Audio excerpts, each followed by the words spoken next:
En esta lección veremos qué es una matriz simétrica y qué es una matriz antisimétrica. Antes de sumergirnos en los conceptos, veamos qué elementos vamos a manejar. Fijaros que en primer lugar se maneja el concepto de igualdad de matrices.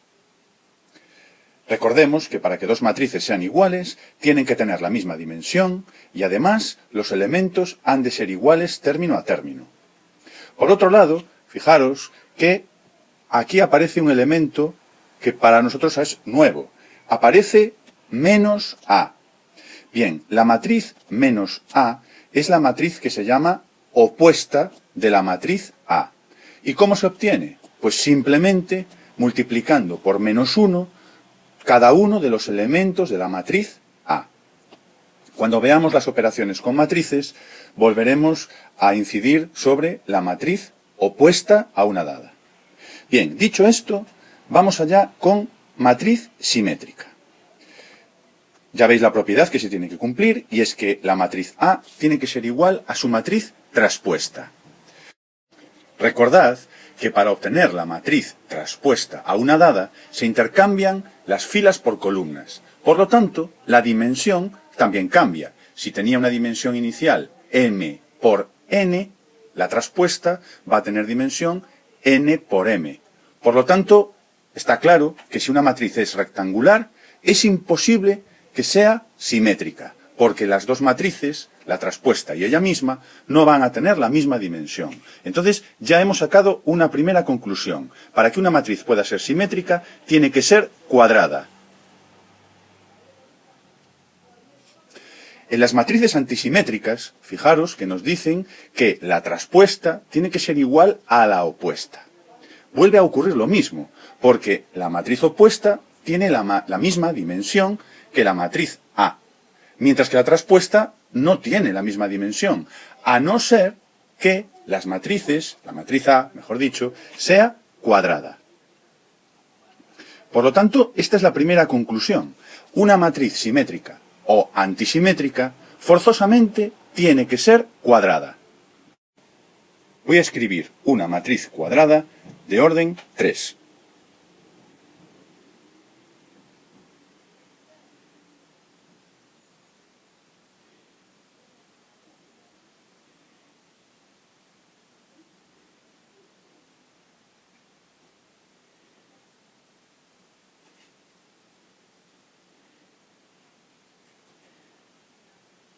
Bien,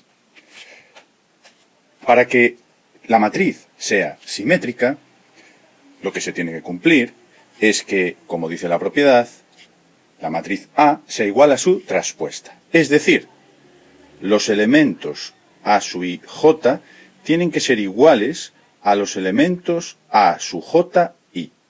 Veamos en la matriz quiénes son estos elementos. Para comenzar, recordemos que cuando hacemos la matriz traspuesta, los elementos de la diagonal son los mismos, los de la traspuesta que los de la inicial. Por lo tanto, siempre tendremos asegurados que esos elementos son iguales. Bien, veamos ahora qué ocurre con el resto de los elementos. Fijaros en los elementos que ocupan la parte superior de la matriz. Son el A sub 1, 2, 1, 3, A sub 2, 3. Y en la parte inferior están el A sub 2, 1, A sub 3, 1, A sub 3, 2. Lo que nos dice esta igualdad es que los términos tienen que ser iguales. Es decir, que el A sub 1, 2 tiene que ser igual al A sub 2, 1.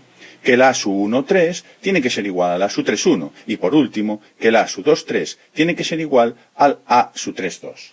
Un ejemplo rápido de una matriz simétrica. Os lo voy a escribir.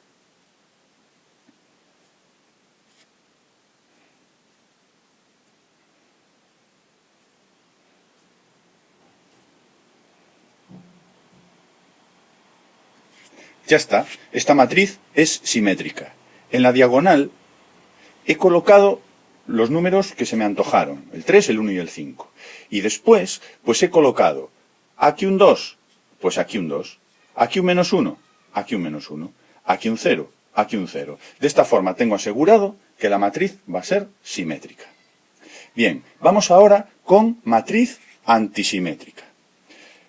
Nos dice la propiedad que la matriz opuesta tiene que ser igual a la traspuesta. Y ya sabemos que la matriz tiene que ser cuadrada.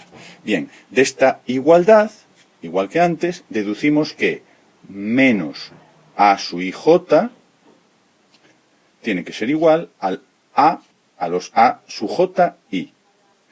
Bien, vamos a darle una vuelta a esta igualdad. Esto significa, si pasamos todo a un mismo miembro, es que A sub ji más A sub i j sumados tienen que dar 0. Es decir, que estos elementos y estos elementos de la matriz tienen que sumar 0, dicho de otra forma, tienen que ser opuestos. Bien, por ejemplo, nos estaría diciendo que el A sub 1, 2 y el A sub 2, 1 tienen que ser opuestos. Por ejemplo, si A sub 1, 2 es el 3, pues el A sub 2, 1 tiene que ser el menos 3. ¿Qué pasaría, por ejemplo, con los elementos de la diagonal? Pues nos dirían que, por ejemplo, el A sub 3, 3 más el A sub 3, 3 tienen que sumar 0. La única posibilidad es que el A sub 3, 3 sea 0.